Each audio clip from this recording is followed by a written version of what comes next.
क्या हो जब आपका जन्म एक ऐसी दुनिया में हो जहाँ पर नंबर ही सब कुछ कंट्रोल करते हो। अगर आपका नंबर 0 हो जाता है तो आपको एबिस में खींच लिया जाएगा। कहानी की शुरुआत एक लड़की से होती है जिसका नाम हिना है। हिना एल्सिया नाम की सिटी में रहती है जहाँ पर सभी लोगों की बॉडी में कुछ नंबर लिखे हुए हैं जो कि उनकी लाइफ को रिप्रेजेंट करते हैं, जैसे कि आपने कितनी बार किसी की मदद की या आप कितने किलोमीटर चले हो। 5 साल पहले हिना अपनी मम्मी को एबिस में जाते हुए देखती है क्योंकि उनका नंबर 0 हो चुका था।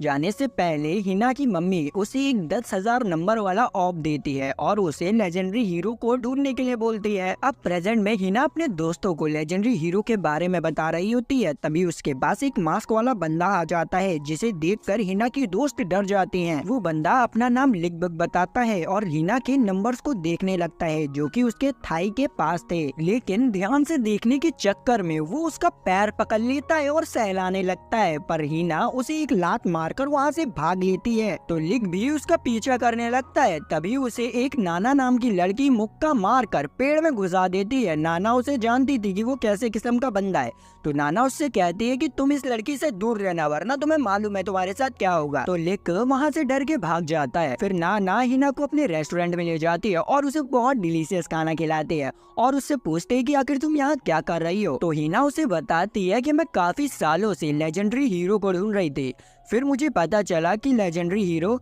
एल्सिया सिटी में है तो मैं यहाँ पर आ गई। ये सुनकर नाना उससे कहती है कि मैं काफी सालों से यहाँ पर रह रही हूँ लेकिन आज तक मैंने किसी भी लेजेंडरी हीरो को नहीं देखा है, शायद तुम्हें कोई गलत इन्फॉर्मेशन मिल गई होगी।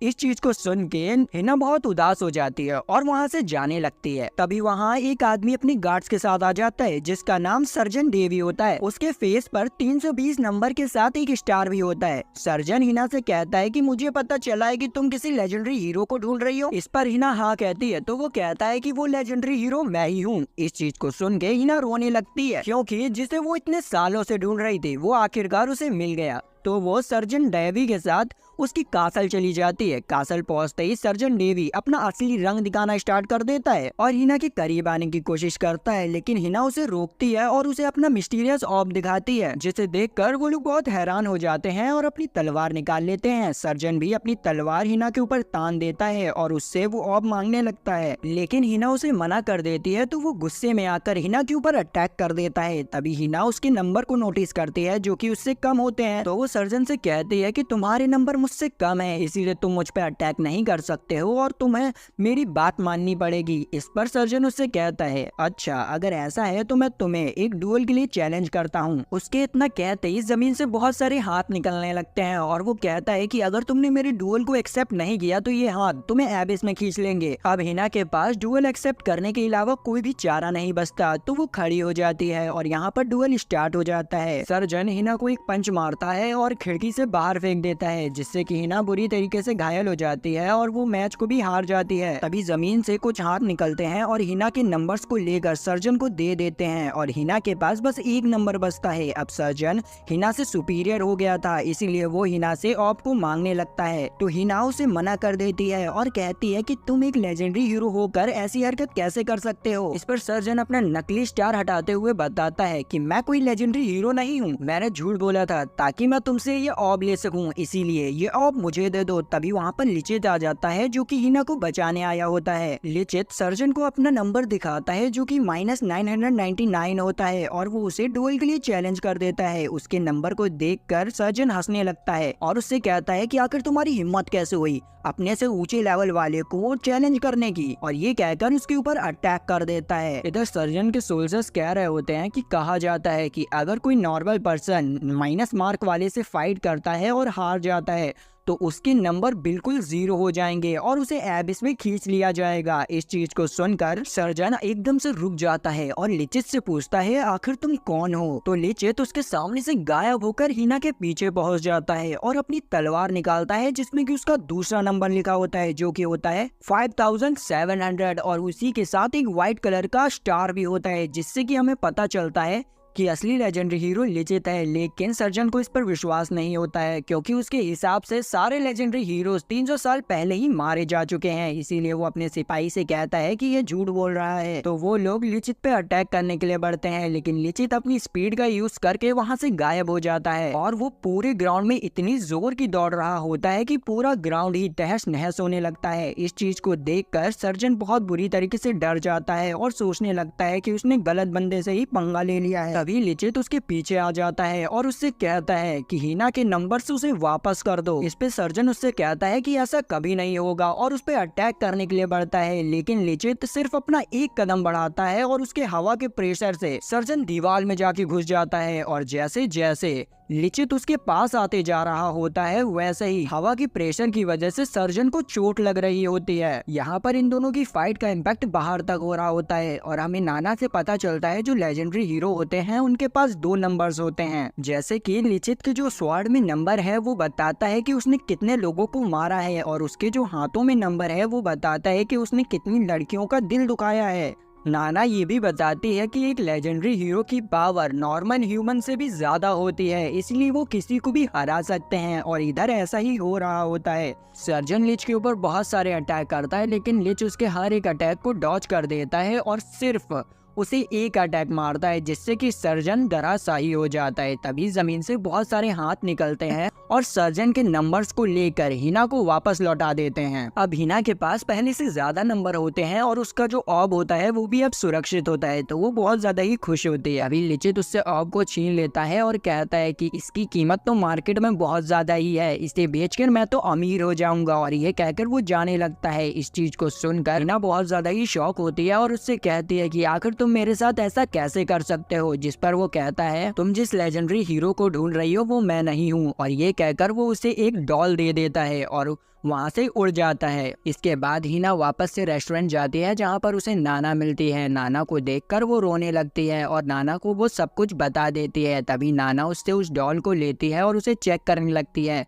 फिर वो उसे डॉल देते हुए कहती है कि जरा इस डॉल को खोल के देखो। तो जैसे ही हिना उस डॉल को खोलती है तो उसमें वही ऑब होता है। नाना उसे बताती है कि लिचित ने तुमसे ऑब इसीलिए लिया था ताकि वो तुम्हें एंशिएंट लॉ से बचा सके। एंशिएंट लॉ के हिसाब से बैलेट रखना एक क्राइम है। ये सुनकर हिना समझ जाती है कि लिचित एक अच्छा इंसान है और अपनी गलती की माफी मांगने के लिए वो लिचित की ओर भागती है, लेकिन काफी देर हो जाती है और वो लिचित बग्गी में बैठ के जाने लगता है। यहाँ हिना उसे रोकने की बहुत कोशिश करती है, लेकिन लिचित बिल्कुल नहीं रुकता। तो हिना उससे कहती है कि तुम एक झूठे इंसान हो। और इधर हम लिचित को देखते हैं जिसके हाथ में जो -999 होता है वो अब बदल के 1000 हो चुका था। इधर हिना के पास एक सिपाही आता है जिसे देखकर हिना डर जाती है। तो वो कहता है कि डरने की कोई बात नहीं है, मैं तुम्हें पकड़ने नहीं आया हूँ, मैं तो तुम्हें थैंक यू कहने आया हूँ, क्योंकि तुम्हारी वजह से हमें पता चला कि असली लेजेंडरी हीरो कौन है। अब हमें उसे ढूंढने में आसानी होगी। ये कह के वो अपने कमांडर को फोन कर देता है और सब कुछ बता देता है। इसके बाद से अब हर जगह लिचित की तलाश स्टार्ट हो जाती है और सब लोग उसकी फोटो लेके लिचित को ढूंढ रहे होते हैं। इधर दूसरी तरफ हम एक नई कैरेक्टर को देखते हैं जिसका नाम लिन है। लिन पेशे से एक सोल्जर है और उसे लोगों की मदद करना बहुत ज्यादा ही पसंद है। यहाँ पर लिन के पास उसका असिस्टेंट पेले आता है और उसे लेजेंडरी हीरो के बारे में बताता है और कहता है कि हमें हेडक्वार्टर से ऑर्डर मिला है कि हमें इस बंदे को ढूंढना होगा। तो वो लोग भी हर जगह उस बंदे को ढूंढने लगते हैं। तभी अचानक से लिन के सामने एक अजीब मास्क वाला बंदा आ जाता है। उसको देखकर लिन को लगता है कि कहीं ये लेजेंडरी हीरो तो नहीं है, तो वो उसका मास्क हटाने की कोशिश करने लगती है। इस पे वो बंदा रोते हुए कहता है कि आप मुझे जो समझ रही हैं मैं वो नहीं हूँ, मैं तो मास्क इसीलिए लगाता हूँ क्योंकि मेरा चेहरा देख के मुझे 1000 लड़कियों ने रिजेक्ट कर दिया था, इसीलिए अब मेरी शादी नहीं हो रही है और मेरी आखिरी इच्छा है कि मैं किसी लड़की के साथ डेट पे जाना चाहता हूँ। और ये कह के वो रोने लगता है। अभी पेले उसके पास आता है और उससे कहता है कि चिंता मत करो, तुम्हारी इच्छा पूरी हो जाएगी। और फिर वो लेन से कहता है कि मैम ये मुसीबत में है, आप इसकी पूरी इच्छा कर दो ना। तो लेन भी उसकी मदद करने के लिए मान जाती है। इस पे वो बंदा बहुत ज्यादा ही खुश हो जाता है। इसके बाद सीन कट होता है और हम देखते हैं कि वो लोग एक जगह पे आ जाते हैं जहाँ पर पेले उन्हें बताता है कि डेट करने का दूसरा नियम ये है कि अब आप लोगों को एक ही गिलास से जूस पीना होगा। तो यहाँ पर वो बंदा जूस पीना स्टार्ट कर देता है। लिन भी जूस को पीने के लिए स्ट्रॉ जैसे ही पकड़ती है, लेकिन उसके हाथ में स्ट्रॉ की जगह उस बंदे का मुंह आ जाता है। तो लिन उसे एक जोरदार तमाचा मार देती है जिससे कि कि वो दूर जाके गिरता है। फिर वो उससे माफी मांग लेती है। कुछ देर बाद पेले अचानक से डेट को रोक देता है और लीना को बताता है कि यही मास्क मैन लेजेंडरी हीरो है, क्योंकि इसके हाथ में -1000 नंबर है और किसी भी नॉर्मल इंसान के हाथों में अगर 0 नंबर भी हो जाए तो उसे एबिस में खींच लिया जाता है। ये सुनकर लीना उसका मास्क हटा देती है और वो सही में लिचित होता है। तो लीना गुस्से में आकर उसके ऊपर बहुत सारे अटैक करती है, लेकिन लिचित उसके हर एक अटैक से बचकर वहां से भाग जाता है। इधर दूसरी तरफ हम हिना को देखते हैं, जो कि नाना के रेस्टोरेंट में काम कर रही होती है ताकि वो कुछ मनी को कलेक्ट करके वापस से लिचित को ढूंढने जा सके। तभी उनके रेस्टोरेंट में लेफ्टिनेंट जेल अपने सिपाहियों के साथ आ जाता है और नाना से पूछता है कि लेजेंडरी हीरो कहाँ है। नाना इस पर झूठ बोल देती है कि उसे इसके बारे में कुछ भी नहीं मालूम। तो जेलर उसे पत्थरों से जकड़ लेता है और उससे कहता है कि अगर तुमने नहीं बताया तो मैं तुम्हारे पूरे रेस्टोरेंट को खत्म कर दूंगा। तो मजबूरन नाना को उसे बताना पड़ता है कि लिचित ईस्ट की तरफ गया है। तो जिल अपनी पूरी आर्मी को लेकर लिचित को ढूंढने के लिए निकल जाता है। इधर हम लिचित को देखते हैं, जो कि लिन को दूसरों की मदद करते हुए देख रहा होता है। तभी लिन की नजर लिचित पे पड़ जाती है और वो उसको पकड़ने के लिए उसके पीछे भागने लगती है। तभी अचानक से लिचित को कुछ गड़बड़ लगती है और वो लिन से वहीं रुकने के लिए कहती है, लेकिन तब तक देर हो जाती है और उसके ऊपर अटैक हो जाता है। यहाँ लिन तो बच जाती है, लेकिन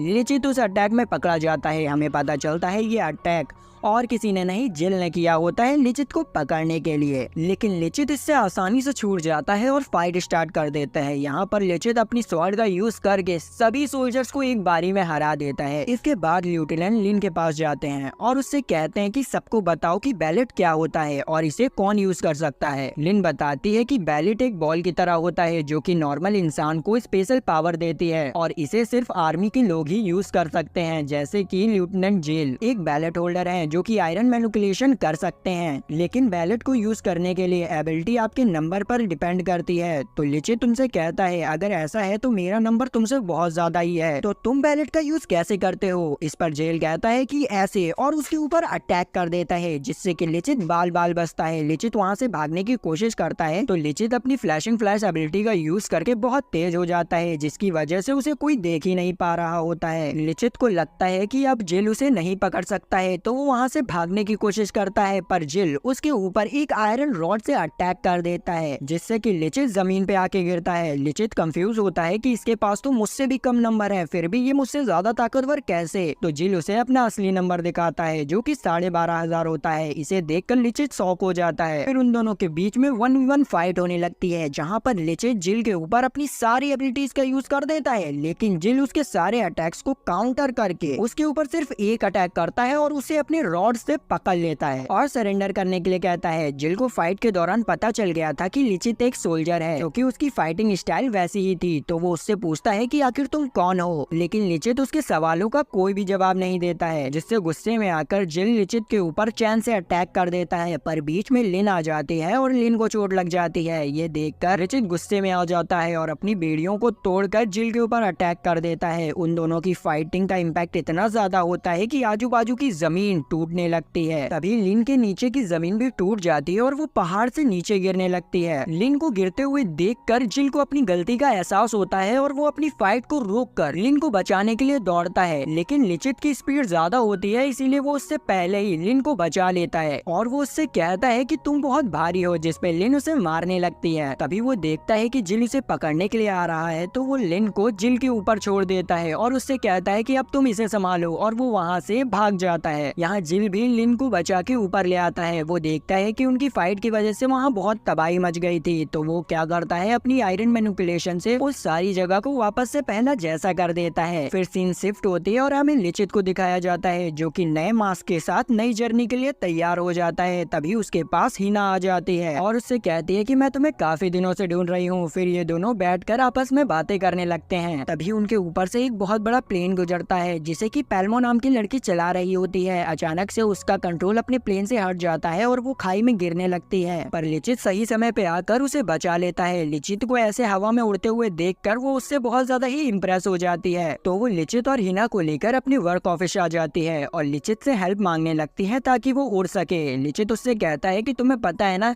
कि एल्सिया में उड़ना भी एक क्राइम है। इस पे पेल्मो कहती है कि मुझे फर्क नहीं पड़ता है, मुझे बस अपने सपने को पूरा करना है, इसके लिए चाहे मुझे अब कितने भी रूल तोड़ने पड़ जाएं। ये बात लिचित के दिल में छू जाती है और वो पेल्मो की मदद करने के लिए उसकी डिजाइन में थोड़ा चेंज करता है। कुछ देर बाद उनका फाइनल डिजाइन बनके तैयार हो जाता है। तभी लिचित को दूर से कुछ सोल्जर्स आते हुए दिखते हैं, तो वो पेल्मो को बचाने के लिए एरोप्लेन को तोड़ देता है। सोल्जर जब वहाँ आते हैं तो उन्हें कोई भी एविडेंस नहीं मिलता है, तो वो पेल्मो को छोड़कर वहाँ से चले जाते हैं। उनके जाने के बाद लिचित पेल्मो से कहता है कि हम फिर से इसे बना लेंगे, लेकिन अब बहुत देर हो चुकी थी क्योंकि उसका नंबर 0 हो चुका था और जमीन से हाथ निकलकर उसे एबिस में ले जाने लगते हैं। वो बताती है कि उसका नंबर उसके फ्लाइंग ड्रीम पर निर्भर करता है और वो एक बार फिर अपने ड्रीम को पूरा नहीं कर पाई, इसीलिए उसे एबिस में ले जाया जा रहा है। यहाँ पर लिचित पेल्मो को बचाने की बहुत कोशिश करता है, लेकिन वो उसे बचा नहीं पाता है। इस नजारे को देखकर हिना रोने लगती है। फिर हमें कुछ दिनों बाद की सीन दिखाई जाती है जहाँ पर हिना और लिचित एक शहर से गुजर रहे होते हैं, जहाँ पर उनकी मुलाकात लिन से होती है। वो लिन लिचित से पहले थैंक यू कहती है और ये कहते हुए वो उसके हाथों में हथकड़ी भी डाल देती है, तो वो वहाँ से भागने लगता है, पर रास्ते में नाना आकर उसे पकड़ लेती है। फिर वो उसे लेके अपने रेस्टोरेंट में आ जाते हैं। तभी वहाँ पर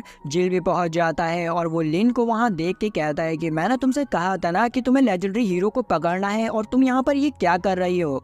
अब लगता है ये काम भी मुझे ही करना पड़ेगा। और ये कहकर वो लिक के ऊपर अटैक कर देता है और इन लोगों के बीच में वापस से फाइट स्टार्ट हो जाने लगती है, जिसकी वजह से वहाँ पर तबाही मचने लगती है। तभी नाना उन लोगों को रोक लेती है और उनसे कहती है कि तुम लोग लड़ना बंद करो, तुम्हारी वजह से यहाँ पर बहुत ज्यादा ही तबाही मच रही है। तो वो लोग रुक जाते हैं। फाइट के बाद जिल को पता चलता है कि किसी विलेज में अटैक हुआ है, तो वो सब लोग उस विलेज के लिए निकल जाते हैं। जब वो वहाँ पर पहुँचते हैं तो उन्हें एक सोल्जर मिलता है जो कि बुरी तरीके से डरा होता है। वो उन्हें बताता है कि विलेज की लेक में से एक बहुत खतरनाक डीमन निकला और उसने पूरे विलेज को तबाह कर दिया और वहाँ के लोगों को भी मार डाला है। तो फिर वो लोग विलेज के अंदर जाते हैं, जहाँ पर वो लेक पे देखते हैं तो वो कुछ एबिस जैसा दिख रहा होता है, जिससे वो लोग बहुत कंफ्यूज होते हैं। तभी उन्हें खबर मिलती है कि ऐसा ही एबिस शहर में भी निकला हुआ है, तो वो लोग अपनी टोली को लेके वहाँ पर पहुँच जाते हैं। वहाँ पर लिचित भी होता है जो ये सब देख रहा होता है। तभी एबिस में से कुछ आवाज आने लगती है। जिल को लगता है कि मॉन्स्टर आने वाला है, तो वो अपनी सिपाहियों को तैयार कर देता है, लेकिन लिचित उससे कहता है कि जल्दी से अपने सिपाहियों को दूर कर दो। तो वो उसका कॉलर पकड़ के कहता है कि मुझे लगता है कि तुम्हें पता है कि आखिर ये सब क्या हो रहा है, जल्दी से मुझे बताओ। जब तक वो लोग कुछ कह पाते उससे पहले ही एबिस में से एक हेलीकॉप्टर निकल आता है, जिसे देख के वो लोग बहुत ज्यादा ही हैरान हो जाते हैं और वो आते के साथ ही साथ शहर के लोगों पर अटैक करने लग जाता है। पर जिल अपनी आयरन मैनिपुलेशन से उन्हें बचा लेता है। फिर वो हेलीकॉप्टर उन लोगों के ऊपर रॉकेट से अटैक कर देता है, जिसे कि जिल अपने आयरन बैरियर से रोक लेता है। यहाँ पर लिचित सभी सोल्जर से कहने लगता है कि पूरे शहर को खाली करवाओ और तुम लोग जितनी दूर जा सकते हो उतनी दूर जाओ। ये बात जिल को अच्छी नहीं लगती और वो उससे कहता है कि आखिर ये सब लोग तुम्हारी बात माने ही क्यों। तो लिचित उसे अपनी मिलिट्री रैंक दिखाता है जो कि कर्नल की होती है। इसे देख के वो सब लोग बहुत ज्यादा ही शॉक हो जाते हैं। इसके बाद लिचित हेलीकॉप्टर से लड़ने चला जाता है और इधर सारे सिपाही पूरे शहर को खाली कराने में लग जाते हैं। यहाँ पर हिना एक बच्चे को बचा रही होती है कि तभी हेलीकॉप्टर उसके ऊपर एक रॉकेट शूट कर देता है, जिससे कि लिचित 2 टुकड़ों में काट देता है और हिना को बचा लेता है। फिर वो वापस से हेलीकॉप्टर के ऊपर अटैक करने चला जाता है। तभी जमीन से बहुत सारे हाथ निकलकर लिचित को रोकने लगते हैं, लेकिन वो वापस से हेलीकॉप्टर के ऊपर अटैक करने की कोशिश करता है तो एबिस के हैंड उसको इलेक्ट्रिक शॉक देने लगते हैं, जिसकी वजह से वो कमजोर होने लगता है। यहाँ पर हिना जिल से कहते हैं कि प्लीज उसकी मदद करो, लेकिन जिल उससे मना कर देता है और कहता है हम अब इस पे अटैक नहीं कर सकते, ये हमारे रूल्स के खिलाफ है। लेकिन जब वो देखता है कि लिचित अपनी जान की परवाह किए बिना उनके लिए एबिस से लड़ रहा है तो उससे रहा नहीं जाता। तो जिल लिचित की हेल्प के लिए हैंड्स की तरफ आयरन बार फेंकता है, जिसे कि वो पकड़ लेते हैं और लिचित उनके ऊपर चढ़ के हेलीकॉप्टर तक पहुंच जाता है। लेकिन तभी उस हेलीकॉप्टर के ऊपर कोई बहुत सारी बुलेट से अटैक कर देता है, जिससे कि वो हेलीकॉप्टर डैमेज हो जाता है और वो वापस से एबिस में चला जाता है। यहाँ पर उस हेलीकॉप्टर के ऊपर अटैक करने वाली एक लड़की होती है जिसका नाम सोनोहारा मिजुकी है और वो भी एक लेजेंडरी हीरो है जिसका नंबर 32,000 है। जिल उससे पूछता है तुम कौन हो, तो वो उसे डायरेक्ट गोली मार देती है। फिर लूना उससे हिम्मत करके पूछती है कि आखिर तुम हो कौन, तो वो बताती है कि मैं एक लेजेंडरी हीरो हूँ और लिचित हमारा कमांडर हुआ करता था जो कि हमें सबको मारने का कमांड दिया करता था, इसीलिए मैं यही कर रही हूँ और मैं सबको मार दूंगी। और ये कहकर वो सभी के ऊपर अंधाधुंध गोलियां बरसा देती है। लिचित उसे रोकने के लिए जाता है तो वो उसे गले से लगा लेती है और कहती है कि कमांडर, मैंने आपको बहुत मिस किया। तो लिचित उससे कहता है कि अगर ऐसा है तो तुम क्यों बेकसूरों को मार रही हो, रुक जाओ। जिस पे वो कहती है कि हाँ मैं रुक जाती अगर मैं आपकी बात मानती होती। और ये कह के वो वापस से सबके ऊपर अटैक करने लग जाती है, जिससे कि बहुत सारे सिपाही बेवजह मारे जाते हैं। यहाँ पर लिचित उसके ऊपर अटैक करने की बहुत कोशिश करता है लेकिन वो नहीं कर पाता है। वो लड़की लिचित के ऊपर अपनी गन से शूट करने लग जाती है, जिससे कि लिचित बुरी तरीके से घायल हो जाता है और वो जमीन पे आके गिरता है। अभी मिजुकी के साथ ही लिचित के दोस्तों को भी पकड़ लेते हैं। फिर मिजुकी लिचित के पास आती है और उससे कहती है कि कमांडर, आप बहुत ज्यादा ही अच्छे हो चुके हैं, आप पहले जैसे हो जाइए ना, तभी मैं ये सब रोक दूंगी, वरना ये सब मरेंगे। और ये कह के वो गोलियां चलाने लगती है। अब मजबूरन लिचित को अपना मास्क पहनना पड़ता है और वो आते के साथ ही साथ मिजुकी के सारे साथियों को मार देता है। और फिर हमें देखने को मिलती है मिजुकी वर्सेस लिचित। यहाँ पर इन दोनों के बीच की फाइट स्टार्ट हो जाती है। शुरू में मिजुकी लिचित के ऊपर बहुत भारी पड़ रही होती है, क्योंकि मिजुकी का नंबर लिचित से बहुत ज्यादा ही होता है इसीलिए। लेकिन पेले लिचित की पावर को समझ चुका था, तो वो उन लोगों को बताता है कि लिचित शुरू से अपनी पावर को होल्ड कर रहा था, वो चाहे जेल के फाइट के साथ हो या तुम्हारी फाइट के साथ, सबके साथ वो होल्ड करता ही आ रहा है। और इधर हम देखते हैं कि अब बंदा हमारा होल्ड करने वाला नहीं था, वो अपने लेजेंडरी हीरो की पावर्स को रिलीज करने लग जाता है और अचानक से वो एक अनलेस डीमन बन जाता है और उसका जो नंबर होता है वो भी इंक्रीज हो जाता है बहुत ज्यादा ही। इसे देख के सब लोग बहुत ज्यादा ही घबरा जाते हैं। फिर क्या था, लिचित अपनी फुल पावर के साथ मिजुकी के ऊपर अटैक कर देता है और उसे मिजुकी को बस एक शॉट में ही हरा देता है। लेकिन अभी भी बंदे के ऊपर से खून नहीं उतरा था, वो मिजुकी को पूरी तरीके से खत्म करना चाहता था। लेकिन पीछे से उसे हिना पकड़ लेती है और उससे कहती है, लिचित क्या कर रहे हो, होश में आओ। लेकिन लिचित भैया किसी का नहीं सुन रहा था, वो उसका कॉलर पकड़ लेता है और उससे कहता है कि मुझसे दूर रहो। तभी मिजुकी के खुजली होती है और वो लिचित के ऊपर शूट कर देती है, जिससे बंदे की और हट जाती है और वो उसे तलवार से मारने ही वाला होता है कि तभी बीच में जिल आके उसे रोक लेता है। लेकिन यहाँ पर वो जिल की भी नहीं सुनता और जिल के ऊपर भी अटैक कर देता है, लेकिन जिल अपनी पूरी पावर से उसे पीछे ढकेल देता है। फिर जिल लिचित से लड़ने के लिए आयरन को बहुत बड़ा मॉन्स्टर बनाता है और फिर इन दोनों के बीच में एक खतरनाक लड़ाई होने लगती है, जहाँ पर जिल लिचित को बहुत बुरी तरीके से मारता है, जिससे कि लिचित एंड दी एंड हार ही जाता है और वो जमीन पे गिर जाता है। तो सब लोग उसके पास आते हैं, तो वो उन सबसे माफी मांगता है कि उसने बहुत ज्यादा ही तबाही मचा दी और इतने लोगों को मार दिया है, जिस पे वो लोग उसे माफ कर देते हैं। और इसके बाद हम देखते हैं कि लिचित से लड़ने के बाद लेफ्टिनेंट जिल अपने फादर के पास जाते हैं, जो कि एलिसिया सिटी के सुप्रीम कमांडर होते हैं। जिल अपने फादर से पूछता है कि आखिर लिचित ने अपने स्वॉर्ड के नंबर्स को इतनी जल्दी कैसे बढ़ा लिया। इस पर उसके फादर बताते हैं कि लिचित एक लेजेंडरी हीरो है, जिसे कि बीस्ट वॉर के दौरान एक्सपेरिमेंट कर बनाया गया था और वही पहले लेजेंडरी हीरो बैच का लीडर भी था। लेकिन उसकी पावर्स उसके ऊपर हावी हो गई, जिस वजह से वो सभी के लिए खतरा बन गया। ये सुनकर जिल फैसला करता है कि वो लिचित नाम के खतरे को हमेशा के लिए खत्म कर देगा, जिससे कि उनकी सिटी में और कोई खतरा ना आ सके। ये कहकर वो डायरेक्ट लिचित के पास जाता है और उसे मारने की कोशिश करता है, लेकिन नाना उसे रोक लेती है और उससे कहती है कि जो वो समझ रहा है वैसा कुछ भी नहीं है। और वो अपना असली रूप दिखाते हुए बताती है कि वो भी एक लेजेंडरी हीरो है। और फिर वो अपने मैजिक का यूज कर जिल की पूरी टीम को लिचित की सच्चाई दिखाने के लिए आज से 300 साल पीछे ले जाती है, जहाँ पर सब कुछ बदल चुका होता है और वो लोग एक स्कूल के सामने खड़े होते हैं। तभी उनके सामने सानोहारा आती है, जो कि बहुत ज्यादा ही यंग दिख रही होती है। सानोहारा एक लड़के को बुलाती है, जो कि और कोई नहीं लिचित होता है। वो भी बहुत ज्यादा ही यंग दिख रहा होता है और उसके बाल जो होते हैं वो काले होते हैं। उसे देखकर वो लोग बहुत ज्यादा ही हैरान हो जाते हैं। हम देखते हैं कि वो लोग उस स्कूल के अंदर जाते हैं, जहाँ पर जिल वहाँ की टेक्नोलॉजी को देखकर बहुत ज्यादा ही हैरान हो जाता है, क्योंकि 300 साल पीछे होने के बावजूद भी वहाँ की टेक्नोलॉजी बहुत ज्यादा ही एडवांस थी। फिर वो लोग एक हॉल में आ जाते हैं, जहाँ पर बहुत सारे लोग खड़े होते हैं। तभी हिना को एक डुआन नाम का बंदा धक्का मार देता है। ये देखकर लिन उससे लड़ने जाती है, तो डुआन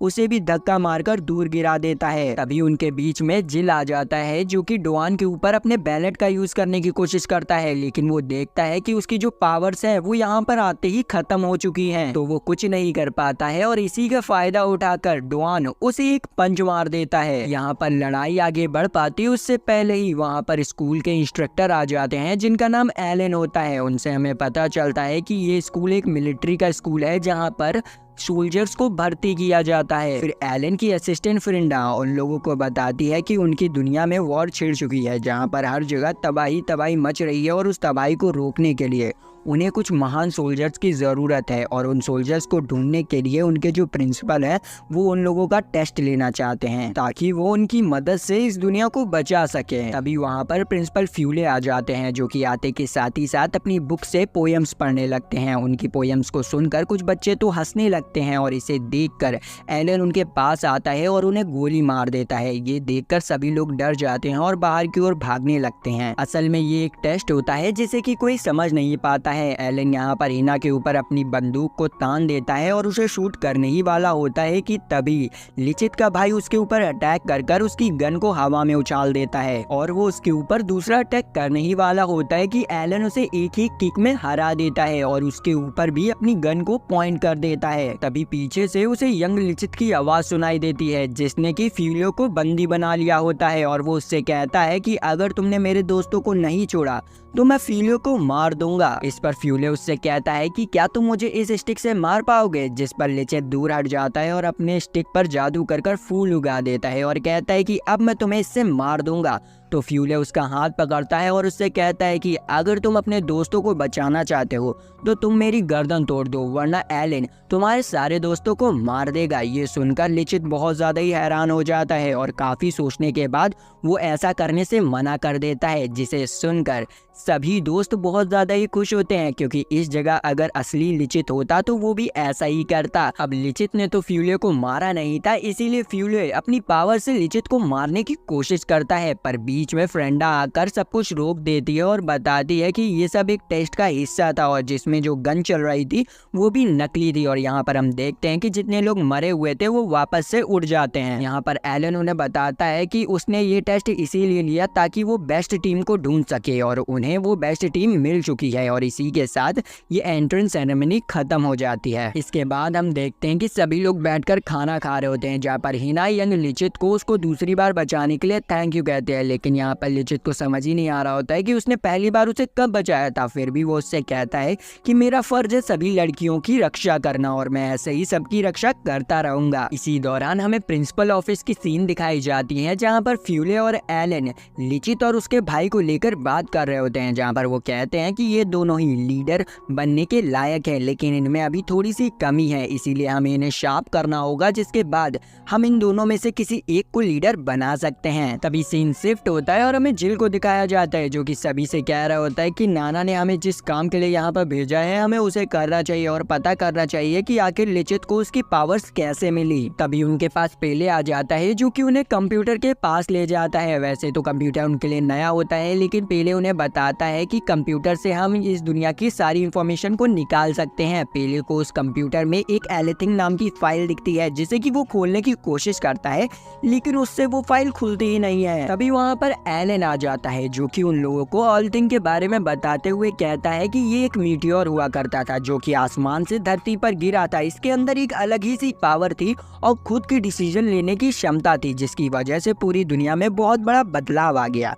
ये सुनकर हिना खुश हो जाती है और उससे कहती है कि इसका मतलब ये है कि अब तो दुनिया बहुत अच्छी हो गई होगी, लेकिन इस पर एलन कुछ नहीं कहता है और वहाँ से चला जाता है। इसके बाद उन लोगों की क्लासेस स्टार्ट हो जाती है, जहाँ पर सबसे पहले प्रिंसिपल फ्यूले उन लोगों को रूल्स बताते हैं कि सभी लोगों को कुछ स्टार्स को कलेक्ट करना होगा, जो कि उन्हें डेली होने वाली एक्टिविटीज में पार्ट लेकर मिलने वाले हैं, और जो सबसे पहले 10 स्टार को कलेक्ट कर लेता है उन्हें मिलिट्री में भर्ती कर दिया जाएगा और उनकी फैमिली को अच्छा सा खाना और सैलरी मिलेगी। जिसे सुनकर सभी स्टूडेंट बहुत खुश हो जाते हैं, लेकिन वो बताते हैं कि अगर किसी स्टूडेंट्स के स्टार 0 हो जाते हैं तो उसे मिलिट्री स्कूल से निकाल दिया जाएगा, और अगर आपको अपने स्टार्स को बढ़ाना है तो आप किसी भी स्टूडेंट से डुअल कर उसके स्टार्स को ले सकते हो। ये कहने के बाद वो सभी को उनके पहले स्टार्स बांटने लगता है, लेकिन वो लिचित की काबिलियत को जानने के लिए उसे कोई भी स्टार नहीं देता है और उससे कहता है कि ये तुम्हारे लिए एक स्पेशल टास्क होगा, जिसमें तुम्हें कोई भी स्टार्टर स्टार्स नहीं मिलेंगे और बिना स्टार्स के तुम्हें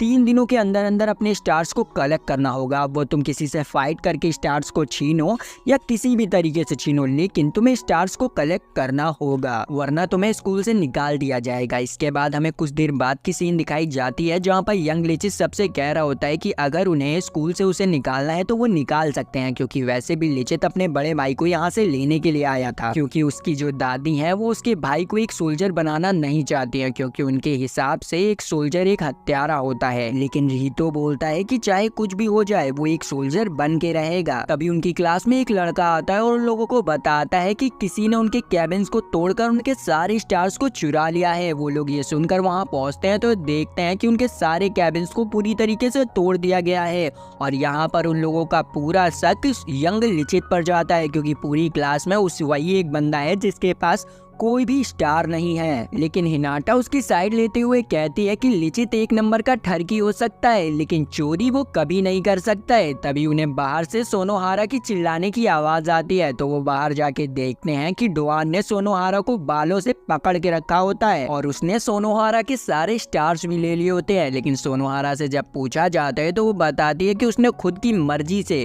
डोआन को अपने स्टार्स दिए हैं। यहाँ पर डोआन रिहितो से भी उसके स्टार्स मांगता है और ना चाहते हुए रिहितो को अपने स्टार्स उसे देने पड़ते हैं, क्योंकि रिहितो की जो ग्रैंड मदर है वो डोआन के दिए हुए घर ही में रह रही है, और अगर उसने ऐसा नहीं किया तो उसकी ग्रैंड मदर बेघर हो जाएगी। इसीलिए वो डोआन को अपने स्टार्स दे देता है, और स्टार्स लेने के बाद डोआन वहां से चला जाता है। अब आधे लोगों के पास स्टार्स होते ही नहीं है, तो बचे हुए लोग अपने स्टार्स उन्हें दे देते हैं, जिससे कि सभी लोगों के पास एक एक स्टार हो जाते हैं। फिर शाम को रिहितो अपनी ग्रैंड माँ को याद कर बहुत रो रहा होता है, क्योंकि उसे पता होता है कि उसकी ग्रैंड माँ ने किस हालात से उन दोनों को पाला है, और वो चाहता है कि वो एक मिलिट्री ऑफिसर बनकर उनको उस हालात से निकाल सके और एक अच्छी जिंदगी दे सके। लेकिन अब उसके पास एक भी स्टार नहीं है और उसे अब स्कूल से भी निकाल दिया जाएगा, इसीलिए वो बहुत ज्यादा ही उदास होता है। उसे उदास देखकर लिचित को डोआन के ऊपर बहुत गुस्सा आ रहा होता है, क्योंकि ये सब उसी की वजह से हो रहा था। इसीलिए वो डोआन के पास जाता है और उससे रिहितो के स्टार्स को छीनने की कोशिश करता है, लेकिन डोआन उसे एक ही पंच में दूर फेंक देता है और वहां से चला जाता है। जब डोआन स्कूल से बाहर जा रहा होता है तभी रास्ते में जिल उसे रोक लेता है और उसे एक डुएल के लिए चैलेंज कर देता है, लेकिन डोआन उसके चैलेंज को एक्सेप्ट करने से मना कर देता है, क्योंकि उसे डर होता है कि कहीं वो अपने स्टार्स को हार ना जाए। पर जिल उससे कहता है कि अगर उसे स्कूल से बाहर जाना है तो उसे उससे फाइट करनी पड़ेगी, वरना जिल उसकी मार मार कर चटनी बना देगा। ये सुनकर डोआन को बहुत गुस्सा आता है और वो जिल की ओर पंच लेके बढ़ता है, लेकिन तभी बीच में प्रिंसिपल फ्यूले आ जाते हैं और उससे कहते हैं कि अगर तुम्हें स्कूल से बाहर जाना है तो तुम्हें अपने 10 स्टार्स को दिखाना होगा। ये सुनकर डोआन फ्यूले को अपने स्टार दिखाने के लिए आगे बढ़ता है कि तभी उसके सारे स्टार मेंढक में बदल जाते हैं। ये देखकर डोआन बहुत ज्यादा ही हैरान हो जाता है। यहाँ पर हमें पता चलता है कि जब थोड़ी देर पहले लिचित अपने भाई के स्टार्स को लेने के लिए डोआन के पास आया था, तभी उसने उन सारे स्टार्स को चेंज कर दिया था और वापस से उन्हीं लोगों को दे दिया था जिनके ये स्टार्स थे। अब उसके पास कोई स्टार नहीं बचे थे, इसीलिए फ्यूले उसे वापस से क्लास में जाने के लिए कहते हैं और यहाँ पर जिल को उसकी बहादुरी के लिए 2 स्टार गिफ्ट में देते हैं। इसे देखकर सब लोग बहुत ज्यादा ही खुश हो जाते हैं और लिचित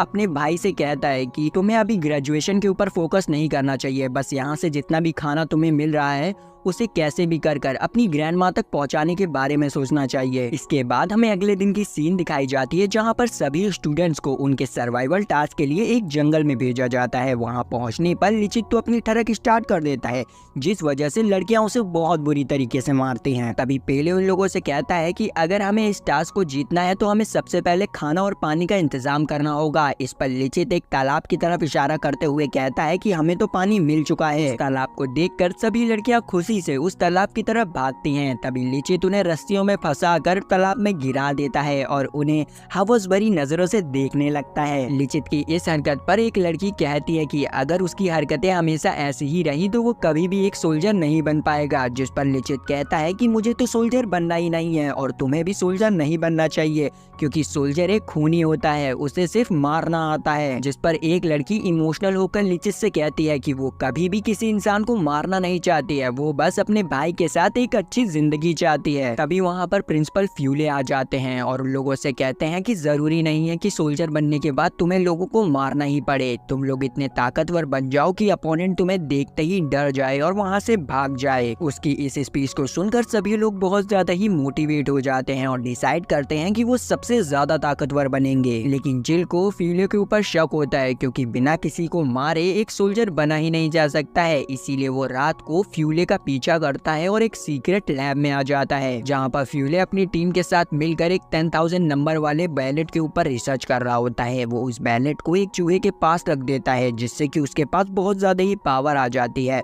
इस चीज को देखकर जिल बहुत ज्यादा ही घबरा जाता है। तभी एलन को वहाँ पर किसी के होने का एहसास होता है तो वो बाहर जाकर चेक करता है लेकिन उसे कोई भी नहीं दिखता है। यहाँ पर हमें पता चलता है कि सही समय पर जिल के पास एक लड़की आ जाती है जो कि उसे बचाकर अपने रूम में ले जाती है। ये लड़की असल में फर्स्ट लेजेंडरी हीरो होती है जिसे कि ऑल थिंग की मदद से बनाया जाता है और इस लड़की का नाम होता है नाना, जिसके पास टाइम ट्रेवल और टेलीपोर्टेशन की पावर होती है। यंग नाना जिल को बताती है कि एक दिन उसके पास फ्यूचर नाना का लेटर आया जिसमें लिखा होता है कि वो फ्यूचर से कुछ लोगों को पास्ट में भेजेगी और यंग नाना को उन्हें कुछ सिखाना होगा। इस पर जिल उससे कहता है कि मुझे ये समझ नहीं आ रहा है कि फ्यूचर वाला लिचित हमेशा सबको मारता रहता है लेकिन पास्ट वाला लिचित सभी को बचाने की बात क्यों करता है, आखिर उसके साथ ऐसा क्या हुआ जिसकी वजह से वो इतना बदल गया। इस पे यंग नाना कुछ भी नहीं कहती है और उसे एक चिप देती है जिसे कि उसे फ्यूचर वाली नाना ने दिया था इन लोगों को देने के लिए। जिल उससे उस चिप को ले लेता है और उसे भी अपने साथ चलने के लिए कहता है क्योंकि एक बच्चे को अकेला नहीं रहना चाहिए। इस पर नाना उसे मना करते हुए कहती है कि अगर उसने ऐसा किया तो फ्यूचर में बहुत बड़ा बदलाव हो सकता है, इसीलिए जिल अकेला ही वहाँ से चला जाता है। तभी रास्ते में एलन उसे पकड़ लेता है और उससे पूछता है कि आखिर वो स्कूल के टॉप सीक्रेट एरिया में क्या कर रहा है, जिस पर जिल कोई भी जवाब नहीं देता है और उल्टा एलन के ऊपर अटैक कर देता है। लेकिन एलन उसके अटैक को आराम से रोक देता है और उसे एक ही शॉट में जमीन पर गिरा देता है। लेकिन जिल उसके ऊपर वापस से अटैक करने की कोशिश करता है पर एलन उसके अटैक की पोजीशन देखकर समझ जाता है और उससे कहता है कि तुम मुझ पर जिस अटैक का यूज करने वाले हो उसका मुझ पर कोई भी असर नहीं होगा। ये सुनकर जिल बहुत ज्यादा ही हैरान हो जाता है और एलन की गन को अपने सर पर पॉइंट कर देता है, जिस पर एलन उससे पूछता है कि आखिर तुम हो कौन, तो वो बताता है कि वो मिलिट्री का फर्स्ट लेफ्टिनेंट है। इस चीज को सुनकर एलन शांत हो जाता है और वहाँ से उसे छोड़कर चला जाता है। इसके बाद हम देखते हैं कि एलन जिल की टीम को लेकर कहीं जा रहा होता है। तभी रास्ते में कुछ हथियार लिए लोग उन्हें रोक लेते हैं जो कि उनसे खाना मांगने लगते हैं। इस पर एलन उन लोगों को चौकन्ना रहने के लिए कहता है क्योंकि ये लोग खाने के लिए उनके ऊपर हमला कर सकते हैं। तभी एलन के पास एक लड़का आता है जो कि उससे अपनी बीमार माँ के लिए खाना मांगने लगता है। इस पर लिन को उस पर दया हो जाती है और वो उसे एक बिस्किट से भरी हुई पोटली देने लगती है पर एलन उसे छीन लेता है क्योंकि उसे पता होता है कि अगर ये लड़का इस पोटली को लेकर घर तक गया तो रास्ते में ही ये लोग उसे मारकर उस पोटली को छीन लेंगे। इसीलिए वो उस लड़के को सिर्फ एक बिस्किट देता है खाने के लिए। पर वो लड़का एलन से कहता है कि वो अपनी मॉम के बिना इस बिस्किट को नहीं खा सकता है और रोते हुए वहाँ से भाग जाता है। समाज की ऐसी हालत को देखकर एलन को भी बहुत बुरा लगता है और वो भी वहाँ से चला जाता है। इसके बाद हम देखते हैं कि वो लोग नाना की दी हुई चिप देखते हैं जिससे उन्हें पता चलता है कि वो किसी भी तरीके से लिचित को एक लेजेंडरी हीरो बनने से नहीं रोक सकते हैं क्योंकि अगर उन्होंने ऐसा किया तो उनका फ्यूचर भी खतरे में आ जाएगा क्योंकि लिचित ने ही लेजेंडरी हीरो बनकर इस दुनिया को बचाया था जिसके बाद एलिसिया सिटी का निर्माण हुआ था। अगर लिचित लेजेंडरी हीरो नहीं बनता है तो ये पूरी दुनिया तबाह हो जाएगी और उनका एग्जिस्टेंस भी मिट जाएगा। इसीलिए वो लोग डिसाइड करते हैं कि वो लिचित को बचाने का ख्याल अपने दिमाग से निकाल देंगे पर हिना कहती है कि वो किसी भी तरीके से लिचित को बचा के रहेगी। जिसके बाद हम ट्रेनिंग ग्राउंड की सीन देखते हैं जहाँ पर सभी स्टूडेंट्स बहुत अच्छी तरीके से ट्रेनिंग कर रहे होते हैं और इधर जिल एलन के साथ ट्रेनिंग कर रहा होता है। तभी वहाँ पर प्रिंसिपल फ्यूले आ जाते हैं जो कि सभी बच्चों को कुछ वेपन्स देते हैं और यहाँ पर वो हिना को एक मेडिकेट देते हैं। उन वेपन्स को पाकर सभी स्टूडेंट बहुत ज्यादा ही खुश होते हैं और फिर फ्यूले भी वहाँ से चला जाता है। इसके बाद हमें अगले दिन की सीन दिखाई जाती है जहाँ पर प्रिंसिपल फ्यूले सभी स्टूडेंट्स को बीच में लेके आया होता है जहां पहुंचने पर सभी स्टूडेंट्स बहुत ज्यादा ही मस्ती करने लगते हैं। इस चीज को देखकर एलन उनसे कहता है कि हम लोग यहाँ पर मस्ती करने नहीं आए हैं, हमें यहाँ पर ट्रेनिंग करनी होगी। इस पर फ्यूले उससे कहता है कि कभी कभी अपनी ट्रेनिंग को भूलकर थोड़ा मौज मस्ती भी करनी चाहिए और अगर तुम चाहो तो तुम भी मजे कर सकते हो। ये सुनते ही एलन अपने सारे कपड़े उतार देता है और मजे करने के लिए तैयार हो जाता है। फिर हमें कुछ देर बाद की सीन दिखाई जाती है जहाँ पर फ्यूले ने सभी स्टूडेंट्स के लिए एक गेम तैयार किया होता है, जिसमें कि वो सभी को एक वाटर गन दे देता है जिसमें कि ब्लैक इंक भरी होती है, और वो सभी को 2 टीमों में बंटने के लिए कह देता है और उन्हें बताता है कि इस गेम में तुम लोगों को अपोनेंट टीम के फ्लैग को छीनना होगा। जिस टीम ने फ्लैग को छीन लिया वो टीम जीत जाएगी। इस पर लिचित कहता है कि वो बिना गन की मदद से ही इस गेम को जीत लेगा, और ये कहकर वो अपनी टीम के साथ भागने लगता है। अपोनेंट टीम भी उसका पीछा करती है और काफी देर भागने के बाद लिचित की जो अपोनेंट टीम होती है वो थक जाती है, और इसी चीज का फायदा उठाकर लिचित उनका फ्लैग ले लेता है और इस मैच को जीत जाता है। यहाँ पर लिचित लगातार 2 मैचेस को जीत जाता है और अंत में उसकी टकरार होती है डुआन की टीम से, और डुआन ने लिचित की स्ट्रेटजी को समझ लिया होता है, इसीलिए वो अपने फ्लैग को अपने पास ही रखता है और एक बड़े से डंडे से उन लोगों के ऊपर हमला करने लग जाता है। उस पागल बैल से बचने के लिए सभी लोग छुप जाते हैं, लेकिन लिचित के दिमाग में कुछ और ही खिचड़ी पकने लगती है। वो उसे टीज करता है और अपने पीछे ले जाता है और उसे एक ट्रैप में फंसा देता है और उसके झंडे को भी ले लेता है, जिससे कि लिचित की टीम उस गेम को जीत जाती है। फिर वो लोग रात को अपनी जीत का जश्न मनाते हैं और सभी लोग रिन को उनका लीडर बनने के लिए कहते हैं, क्योंकि रिन ने जैसा उनसे कहा था कि वो बिना किसी को नुकसान पहुंचाए गेम को जीतेगा, वैसे ही उसने किया था। इस पर रिन कहता है कि वो आगे भी बिना किसी को नुकसान पहुंचाए अपनी टीम को जीत दिलाएगा। इसी दौरान एलन को पता चलता है कि उनके एक टीम मेंबर को मार दिया गया है, जिसे सुनकर एलन सोचने लगता है कि कहीं किसी को उनके प्लान के बारे में तो नहीं पता चल गया है। अभी फ्रेंडा उन लोगों से कहती है कि हमें जल्दी से अपने हीरो ट्रांसफॉर्मेशन एक्सपेरिमेंट को किसी ह्यूमन के ऊपर करना चाहिए। इस पर फ्यूले गुस्से में कहता है कि मैं किसी भी प्रकार के एक्सपेरिमेंट अपने बच्चों पे नहीं होने दूंगा। जिस पर फ्रेंडा कहती है कि अगर हम ऐसे ही मेढक के ऊपर एक्सपेरिमेंट करते रहे तो हमें जल्दी ही अपने एक्सपेरिमेंट को बंद करना होगा, और वैसे भी हमें इस एक्सपेरिमेंट के लिए एक सुइटेबल डीएनए मिल चुका है, और वो डीएनए और किसी का नहीं लिचित का होता है। लिचित के ऊपर एक एक्सपेरिमेंट होने वाला है जिसमें कि उसकी जान भी जा सकती है। ये बात जब उसके दोस्तों को पता चलती है तो वो बहुत ज्यादा गुस्से में आ जाते हैं, लेकिन फ्रेंडा उन्हें बताती है कि इस एक्सपेरिमेंट से लिचित और ज्यादा ही ताकतवर हो जाएगा और वो तुम्हारी वॉर में और अच्छी तरीके से मदद कर पाएगा। इस पर लिचित भी कहता है कि अगर वो ताकतवर हो गया तो वो उसकी टीम का साथ कभी भी नहीं छोड़ेगा। ये कहने के बाद लिचित अपने ऑपरेशन के लिए चला जाता है और हम देखते हैं कि फ्यूले का ब्लड लिचित के अंदर ट्रांसफर किया जा रहा होता है ताकि उसके पास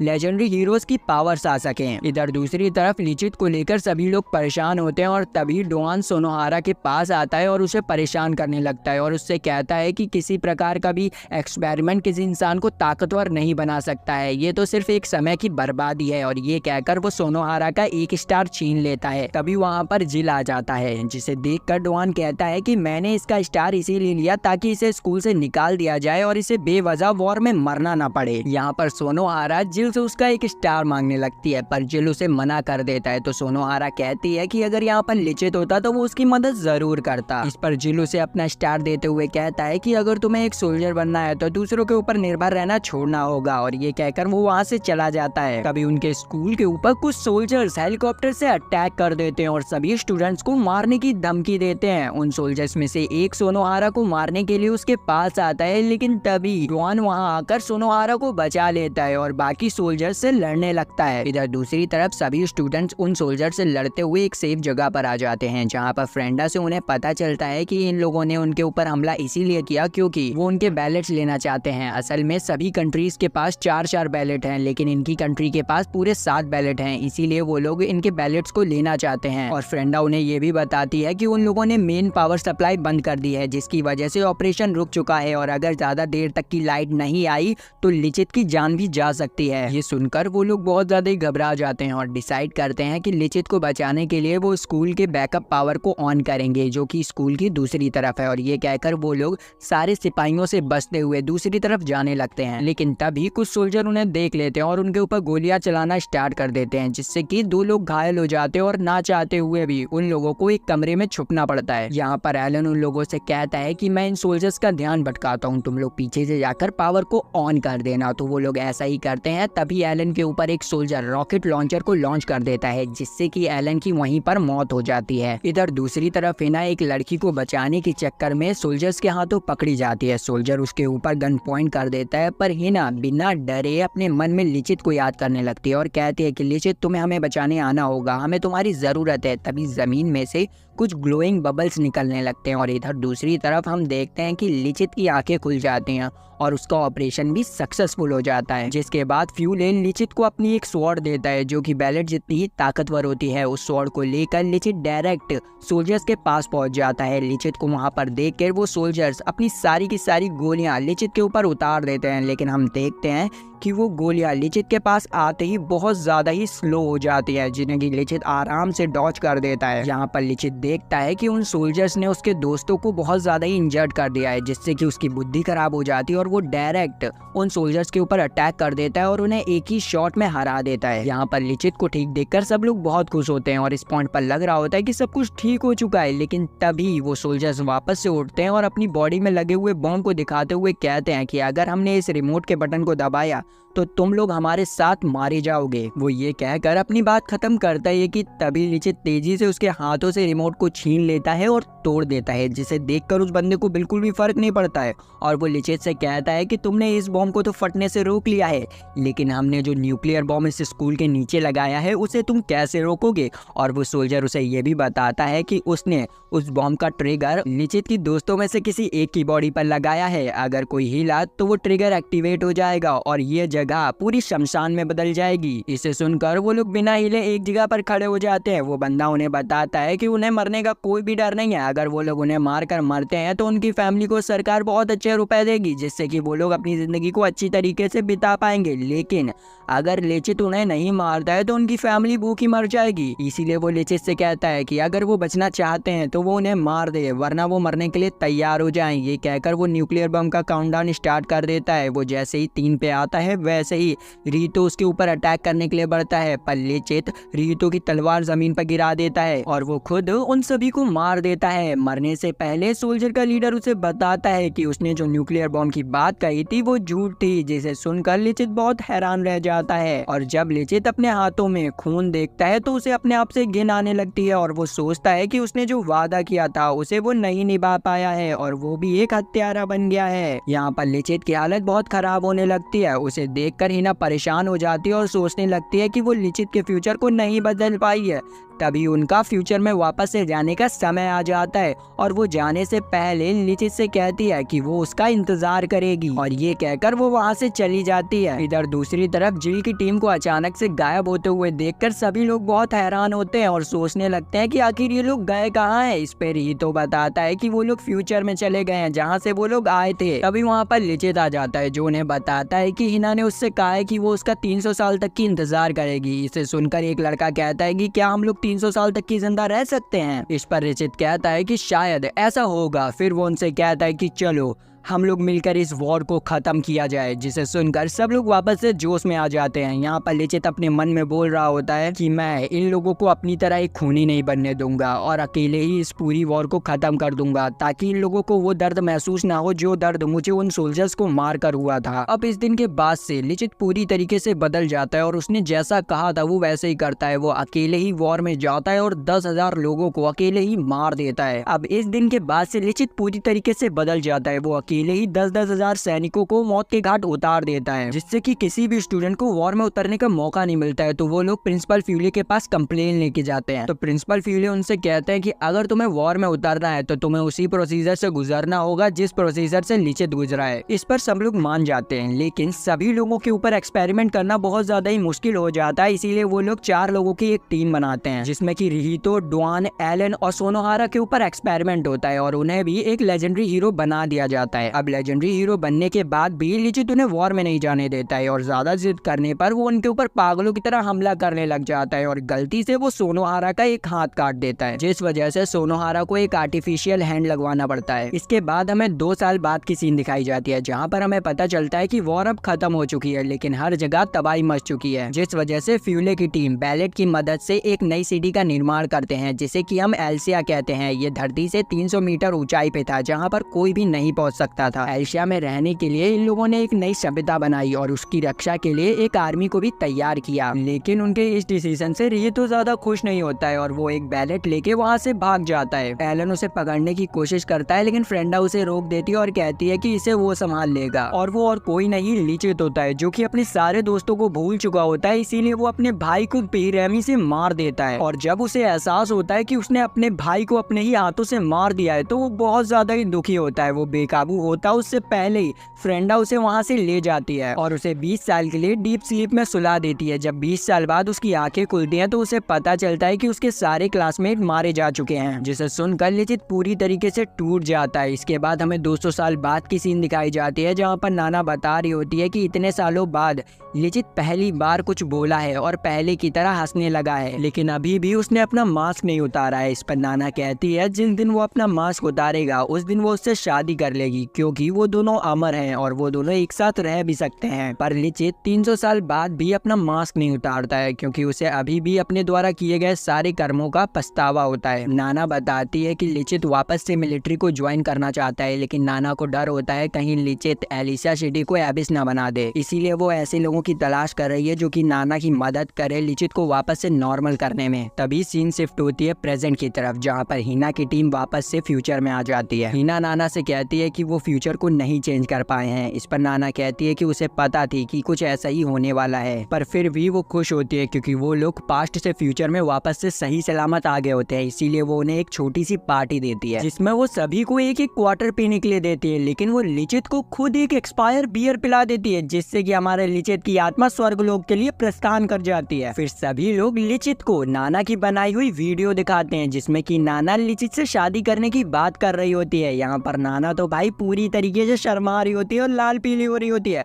पर लिचित यहाँ पर बहुत ज्यादा इमोशनल हो जाता है क्योंकि उसे पता नहीं होता है कि नाना उसे इतना ज्यादा ही प्यार करती है। यहाँ पर लिचित नाना को गले से लगा लेता है और उससे माफी मांगते हुए कहता है कि उसे नहीं पता थी कि नाना उसकी इतनी ज्यादा ही परवाह करती है। वो कभी भी नाना को खुश नहीं कर पाया, लेकिन वो वादा करता है कि वो हमेशा नाना का अब ध्यान रखेगा और उसको खुश रखेगा। और इसी के साथ स्प्लेंडर का पहला सीजन खत्म हो जाता है। तो अगर आपको वीडियो अच्छी लगी, लाइक सब्सक्राइब घंटा दबाए हमारी फैमिली में आ जाए। तो मिलते हैं नेक्स्ट वीडियो में। Bye bye.